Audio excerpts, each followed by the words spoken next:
Today I want to talk about how to hinge at the hips. I'll be breaking down what a hinge is, why you should be mastering it, and then I'll get into the step-by-step process of how to perform the hip hinge.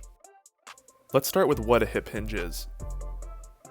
The hip hinge is a fundamental movement pattern of the lower body that emphasizes the muscles of the posterior chain, namely your hamstrings, glutes, and lower back muscles. It is as much a fundamental movement as the squat is, so understanding how to perform a hinge is essential to your body's health. It's common to see a hip hinge in the weight room. Deadlifters utilize the hinge to generate force when lifting the heavy barbell.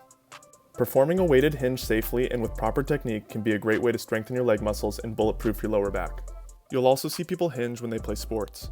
Hinging at the hips is important for athletes because it helps them create an athletic position that they can react from.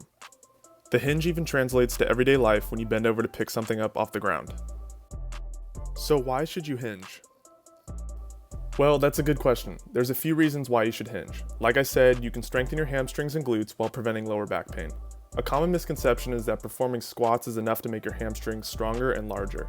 The fact is, the hamstrings don't actually work as much as you think they do during squats, so adding a hamstring-dominant hinging exercise will help prevent any imbalances. Another reason to perform hinging movements is because it works on the flexibility of your hamstrings.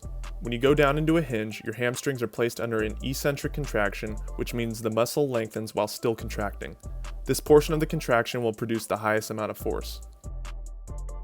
The final reason to hinge is because too often I see people squatting the weight during a deadlift. Proper technique during a deadlift requires that you hinge at the hips to lift the weight.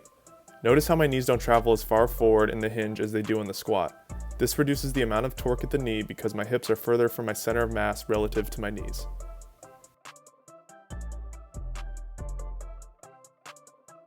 So now let's cover how you should hinge.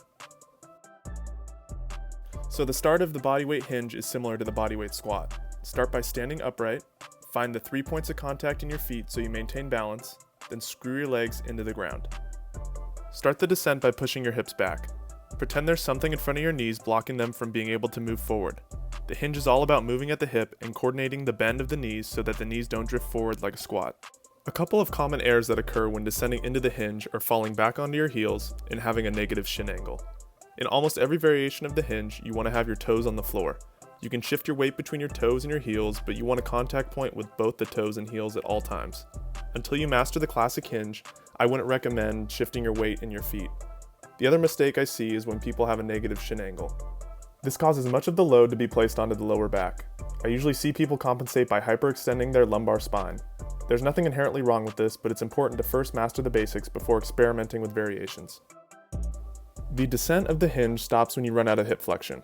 If you continue to bring your torso towards the ground, then you're placing more of the work into your lower back. Once again, not inherently bad, but not what we're looking for in the classic hinge. For the ascent of the hinge, extend your knees and hips upward at the same rate, finishing in a tall position and getting the final contraction out of your glutes.